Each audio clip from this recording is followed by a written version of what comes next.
तील व्हाईट पट्टा प्रकरणावर नाराजी व्यक्त केल्यानंतर नवा वाद निर्माण झाला होता। या प्रकरणात आता त्याच्या विरोधात गुन्हा दाखल करण्याची मागणी करण्यात आली। भाजपचे नगरसेवक प्रवीण छेडा यांनी पोलीस उपायुक्तांची भेट घेऊन वेद पाठक याच्या विरोधात तक्रार केली। वेद पाठकनं सोशल मीडियावर जैन जिहाद असा उल्लेख करून दोन धर्मामध्ये तेढ निर्माण केल्याचा आरोप करण्यात आला। या पार्श्वभूमीवर त्यांच्या अडचणी आता वाढण्याची शक्यता व्यक्त केली गेली।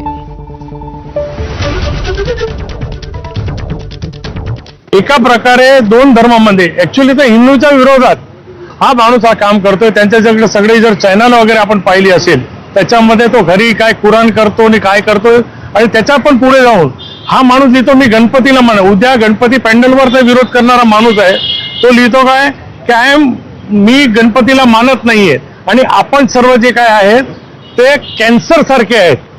आता सगळ्या समुदायाला हिंदू समाजाला जो कॅन्सर सांगत असेल असा व्यक्ती जो दोन धर्मामध्ये तेढ निर्माण करतो त्याच्या विरोधात सक्त कारवाई झाली पाहिजे असं माझं म्हणणं होतं। नीट पेपर फुटी प्रकरण आणि सीबीएसई मधील कथित घोटाळ्याच्या निषेधार्थ राष्ट्रवादी युवक काँग्रेसनं ठाण्यातील जिल्हाधिकारी कार्यालयासमोर अनोखं आंदोलन केलं। यावेळी केंद्रीय शिक्षण मंत्र्यांच्या